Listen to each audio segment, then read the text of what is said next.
Okay, welcome back. We are unpacking Jesus' words in Matthew chapter 18 and asking ourselves the question, what did he mean when he said, "Truly I say to you, unless you are converted and become like children, you will not enter the kingdom of heaven." Lots of suggestions have been made. I've made a couple of suggestions. It could be, humility is what Jesus is emphasizing. It could mean that you regain your innocence that you lost as a child because children, God is not holding them accountable for their sins, even though they're not perfect. And that's the status that we get in Christ, okay? It has also been suggested that children are believing. They trust the word of their parents, and they'll jump off of high places if you're there to promise that you'll catch them. And they become very dependent upon their children. They look to children look to their parents for everything.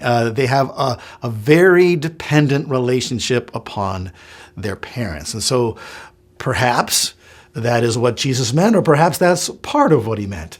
One more that's been suggested, and I think it's worth thinking about, and it's very possibly true, or at least part of the truth, is that children have a relationship of obedience to their parents. And I know that children don't always obey, and they have to be disciplined and so forth, but children look to their parents as authorities in their lives. And that's the boss. Those are the bosses, mom and dad, and I'm here to do whatever they want me to do.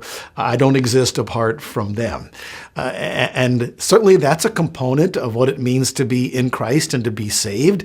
You develop a relationship with Jesus and with God the Father as, they're calling the shots. They're master, they're Lord in your life. And so, again, all these things packed into what it means to be a child, and I think all of them have some validity. Okay, again, I told you I lean more towards thinking that Jesus was really emphasizing humility and also emphasizing the fact that we must regain our innocence.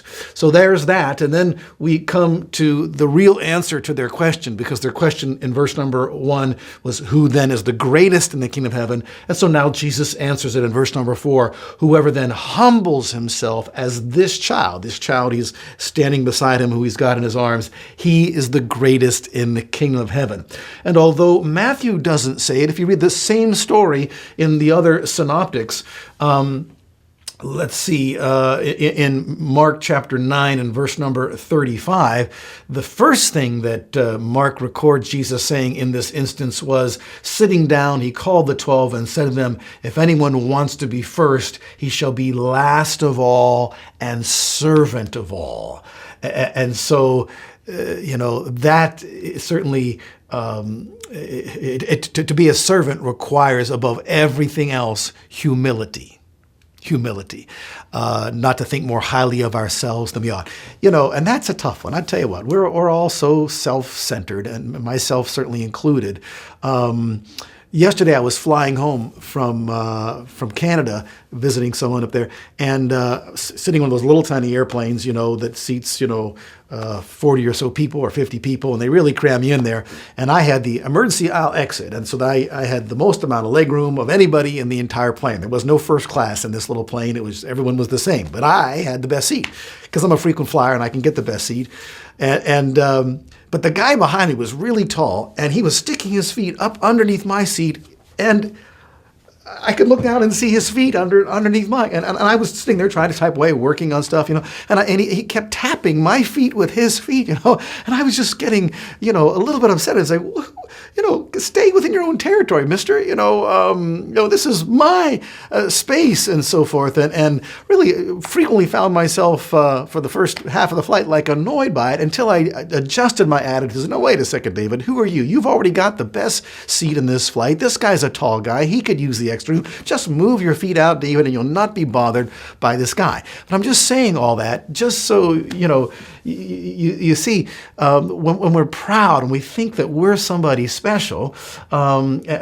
We don't give other people rights, and we're easily offended by them, and they're encroaching on our territory. And just like I felt in that airplane just the other day. And so true servants are humble. And if I had really been a servant, I'd have gone back to that tall guy and said, you know what, I've got the best seat on this plane. You got extra long legs. You're 6'5". Want to switch places with me? And I'll take that seat back there. I did not do that, I confess. But true servants are always looking out for the needs of others, not just for their own needs. And above all, it requires humility.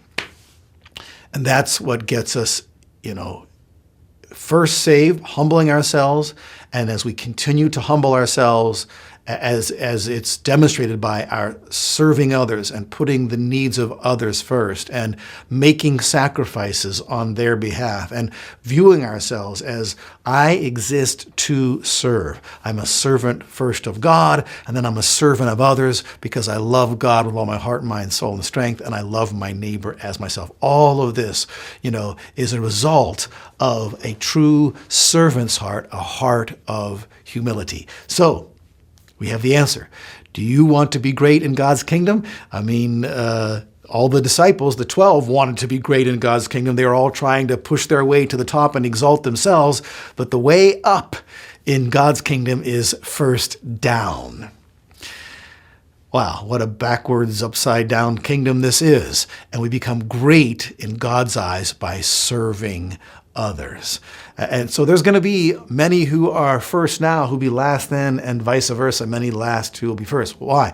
Because God's going to exalt the servants one day, and he's going to humble those who have exalted themselves, even those who all make it into his kingdom. And so many, many superstars today are going to be, reduced to more of the nobody category in the kingdom of heaven because they've exalted themselves and they're so self-centered. Their ministries exist to serve themselves. They're the top of a pyramid, and everybody under them is there to serve them. That's not how God intended it. Okay. All right. This is so interesting. We've got to go a little bit deeper. So I'll see you next time.